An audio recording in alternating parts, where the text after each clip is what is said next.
ఏడాది నవంబర్ 5న అమెరికాలో ప్రెసిడెన్షియల్ ఎన్నికలు జరగనున్నాయి. ఇటు అధికార డెమోక్రటిక్ పార్టీ తరఫున కమలా హ్యారిస్, అటు రిపబ్లికన్ పార్టీ తరఫున డొనాల్డ్ ట్రంప్ విస్తృతంగా ప్రచారం చేస్తున్నారు. ఈ ఎన్నికల్లో రష్యా జోక్యం విపరీతంగా పెరిగిపోయిందని అమెరికా ప్రభుత్వం భావిస్తోంది. రష్యా ప్రభుత్వానికి చెందిన మీడియా రష్యా టుడే తప్పుడు ప్రచారం అందిస్తోందని అటు అమెరికా మండిపడుతోంది. ఇటు అమెరికా రష్యాపై లెక్కలేనన్ని ఆర్థికపరమైన ఆంక్షలు విధించినందుకు ప్రతీకారం తీర్చుకుంటుందనేది బహిరంగ రహస్యమే. ఇంతకు అమెరికా రష్యాపై ఎందుకు అక్కస్సు వెళ్లగక్కుతోందో ప్రత్యేక కథనంలో మరింత సమాచారం తెలుసుకుందాం.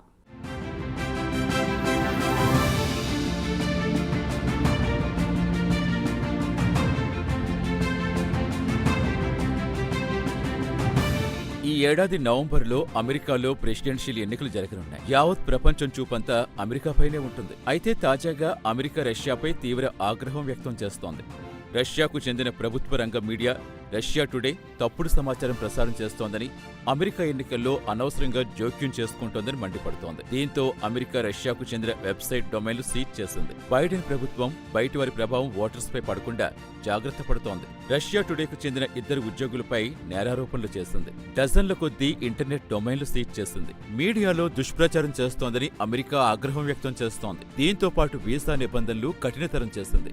విదేశీ ప్రభావం ఎన్నికలపై పడకుండా జాగ్రత్త పడుతోంది అగ్రరాజ్యం అమెరికా.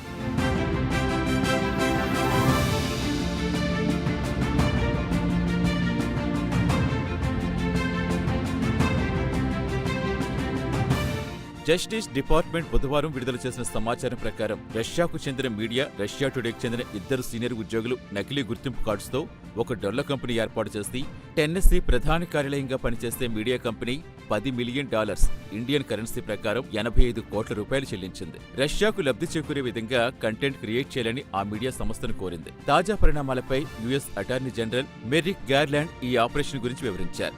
ఈ మీడియాకు మిలియన్ల కొద్దీ ఫాలోవర్స్ ఉన్నారు. మాస్కో డైరెక్షన్లో నడుస్తున్న విషయం మాత్రం ఎక్కడా బహిరంగపరచలేదు. ప్రైవేట్ ఇన్వెస్టర్ ఫండింగ్ చేశారని కంపెనీ బుకాయించిందని యుఎస్ అటార్నీ వివరించారు.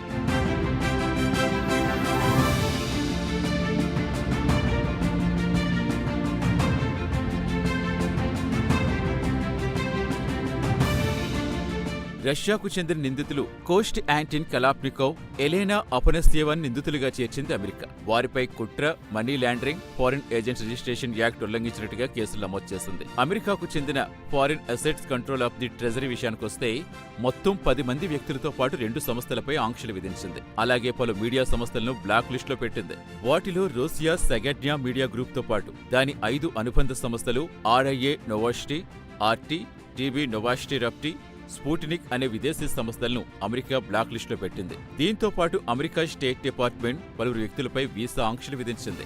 అలాగే అమెరికా ఎన్నికల్లో విదేశీ జోక్యం చేసుకుంటున్నట్టుగా సమాచారం అందిస్తే వారికి $10 మిలియన్ అంటే 85 కోట్ల రూపాయలు రివార్డుగా ఇస్తామని ప్రకటించింది.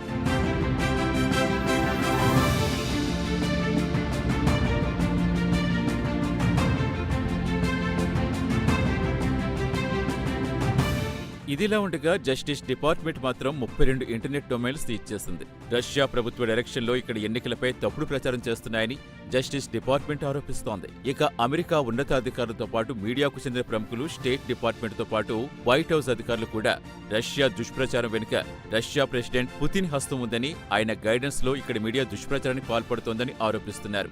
నేషనల్ సెక్యూరిటీ కౌన్సిల్ అధికార ప్రతినిధి జాన్ కిర్బీ కూడా పుతిన్ డైరెక్షన్ లో ఇక్కడ మీడియా పనిచేస్తుందని ఆరోపించారు. టెన్నెస్సీకి చెందిన రష్యా మీడియాతో వందలాది వీడియోలు ప్రసారం చేస్తుంది. అమెరికాకు చెందిన ఇమిగ్రేషన్, ఇన్ఫ్లేషన్, ఫారిన్ పాలసీకి సంబంధించి తప్పుడు సమాచారం అందించిందని యుఎస్ అటార్నీ జనరల్ వివరించారు.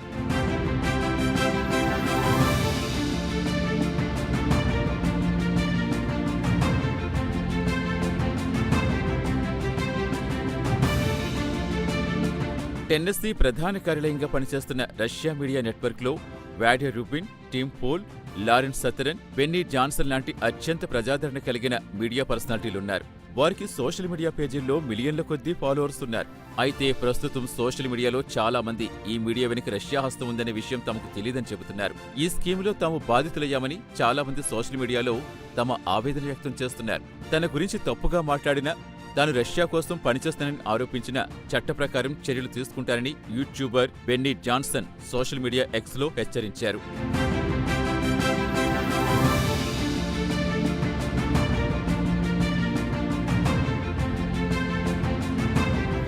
దీనిపై రష్యా స్పందన విషయానికొస్తే అమెరికా ఎన్నికల్లో తాము జోక్యం చేసుకోవాల్సిన అవసరం లేదని స్పష్టం చేస్తుంది. అయితే రష్యా అధికారులు మాత్రం ట్రంప్ బదులు కమలా హ్యారిస్ కు మద్దతు ప్రకటించారు. గురువారం Russia president Putin Democratic nominee Kamala Harris పై వ్యంగ్యంగా కామెంట్ చేస్తూనే వైట్ హౌస్ లో రిపబ్లికన్ కావాలని కోరుకుంటున్నానని తెలిపారు. బైడెన్, కమలా హ్యారిస్ ఓటు వేయాలని ప్రచారం చేస్తున్నారు. తాము కూడా ఆమెకే మద్దతు తెలుపుతున్నామన్నారు. ఆమె నిరంతరం నవ్వుతూ ఉంటారు.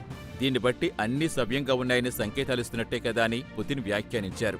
ఇక విదేశీ వ్యవహారాల అధికార ప్రతినిధి మారియా జాకోరెవా అమెరికా రష్యాపై గుప్పిస్తున్న ఆరోపణలు చూస్తే ప్రతి ఒక్కరూ భయంతో వణికిపోతున్నారని కామెంట్ చేశారు. ఇక RT deputy editor in chief Anna Belkina స్పందిస్తూ 2016 నుంచి ఇదే పాట పాడుతున్నారంటూ వ్యంగ్యంగా వ్యాఖ్యానించారు.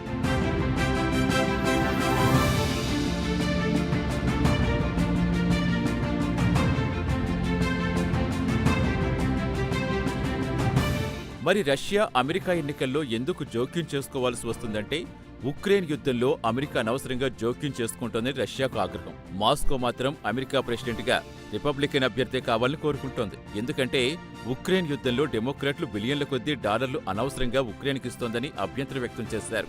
ఇక రష్యా అమెరికాలో అశాంతి నెలకొల్పి ప్రజల్లో చీలికలు తేవాలనుకుంటోంది. దేశ ఆర్థిక వ్యవస్థ బలహీనపడ్డం, రాజకీయ అస్థిరత్వాన్ని సృష్టించేందుకు ప్రయత్నిస్తోందని అమెరికా భావిస్తోంది. ఇటు చైనా, ఇరాన్ కూడా అమెరికా ఎన్నికల్లో జోక్యం చేసుకోవడానికి ప్రయత్నిస్తున్నాయని ఆరోపణలున్నాయి. అయితే చైనా, ఇరాన్లు ఖండిస్తున్నాయి. మరి రాబోయే రోజుల్లో రష్యా పాత్ర ఎంతవరకు ఉందో స్పష్టత వస్తుంది. అంతవరకు వేచి చూడాల్సిందే.